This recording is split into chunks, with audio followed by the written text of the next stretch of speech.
पापा मुझे पैसे चाहिए। कितने पैसे? 3,000 रुपए। इतने पैसे का क्या करोगे? मैं दुर्गा पूजा की खरीदारी करूंगा। पिताजी मेरी बात सुनते हैं और कुछ नहीं कहते हैं। उन्होंने मुझे 3,000 रुपए दिए। पैसे मिलने के बाद मेरी खुशी का कोई ठिकाना नहीं रहा। अब मैं खुले दिमाग से खरीदारी कर सकता हूँ। फिर मैंने पैसे छुपाए और अपने दोस्तों के साथ बात करने चला गया। इस बार मेरी दुर्गा पूजा बजट बाकी सबसे ज्यादा है। दोस्तों ने भी ताली बजाई। मैं शाम से पहले घर लौट आया और बाहर नहीं गया। मैं लेटे लेटे फेसबुक चला रहा था, तभी बगल के कमरे से माता पिता की दबी आवाज मेरे कानों में पड़ी। ओ जी, क्या तुम सुन रहे हो? हाँ बोलो। सारे पैसे ईशान को दे दिए तो शॉपिंग और पूजा बाजार कैसे करोगे? करना ही पड़ेगा, अभी तक तो कुछ किया नहीं है। 3,000 रुपए थे, लड़के की बातों में लड़के को दे दिए।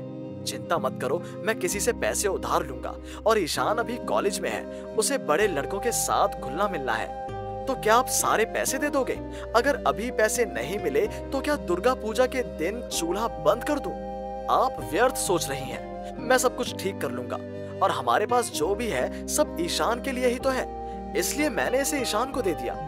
और ईशान हमारा बेटा है, जब वो बड़ा होगा तो हमारे दुख मिटा देगा। पिता की बातें सुनकर मैं अनजाने में रो पड़ा। अब खुद को बहुत स्वार्थी लग रहा है। सिर्फ अपने भले के लिए मैंने अपने माता पिता को बहुत चोट पहुंचाई। जो माँ बाप मुझे इतना प्यार करते हैं, मैं उन्हें इतने दिनों से नजरअंदाज कर रहा हूँ।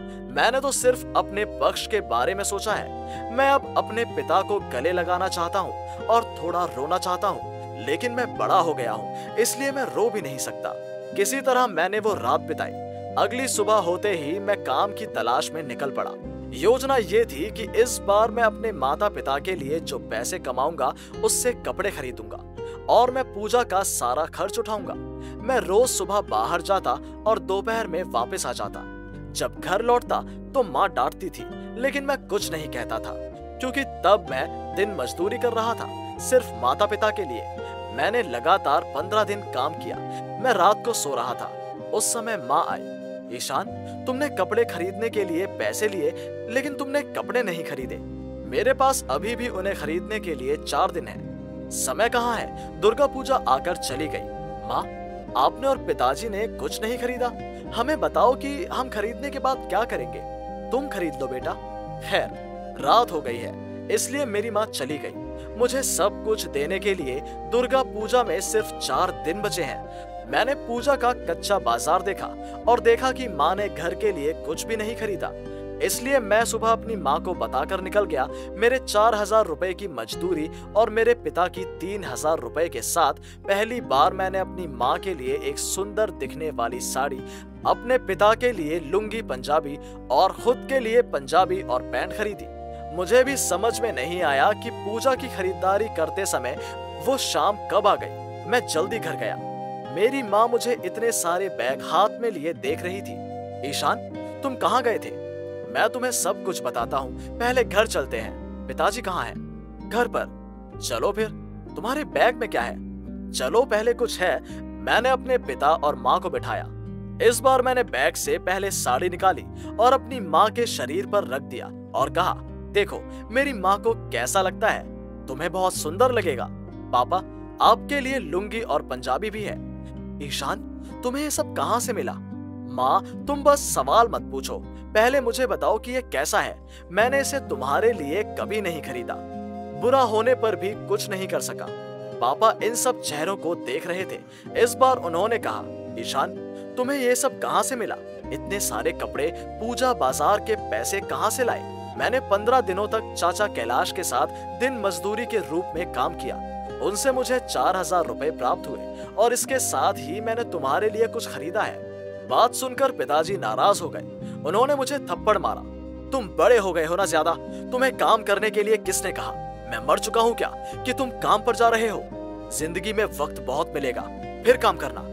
अब और काम करोगे तो मुझसे बुरा कोई नहीं होगा, देख लेना। पापा नाराज हो गए और चले गए। मुझे लगा पापा बहुत खुश होंगे, लेकिन पापा नाराज थे। मैं भी बिना कुछ कहे चला गया। सब कुछ अस्त व्यस्त हो गया। मेरा मूड खराब है। रात करीब 11 बजे मैंने देखा कि पिताजी और माँ दोनों कमरे में आए। क्या मेरी लुंगी और पंजाबी नहीं दोगे? मैं जल्दी से उठा और बैग से निकालकर अपने पिता को सौंप दिया। पापा को रोते देखा। पिताजी, मैंने कुछ गलत किया क्या? नहीं बेटा, आपने कुछ गलत नहीं किया। आज मैं सच में एक गर्वित पिता की तरह महसूस कर रहा हूँ कि मैं तुम्हारे जैसे लड़के का पिता हूँ। आज मुझे बहुत खुशी है कि मेरे बेटे ने पहली कमाई से हमारे लिए दुर्गा पूजा के कपड़े खरीदे। तब आपने ये नहीं कहा कि आपको ये पसंद आया। अगर मैं पूरे बाजार में खोजूं तो भी मुझे कुछ भी पसंद नहीं आएगा। ये मेरे लिए बहुत महंगे हैं। मैं इसको संभाल कर रखूंगा, क्योंकि ये वही है जिन्हें मेरे बेटे ने अपनी पहली कमाई से खरीदा है। पापा ने मुझे गले लगाया। जीवन में पहली बार बुद्धि होने के बाद मैंने अपना सर अपने पिता की छाती पर रख दिया। मैं चिल्लाना चाहता था कि मैं आज दुनिया का सबसे खुश इंसान हूँ। उस दिन मुझे एहसास हुआ माता पिता वास्तव में क्या करते हैं। उन्हें खुश करने के लिए कुछ भी खर्च नहीं करना पड़ता है। अगर इसे प्यार के स्पर्श से दिया जाए तो वो खुश होते हैं। धन्य है वो लोग जो जीवन भर लेने के बजाय देने को अपनी खुशी मानते हैं।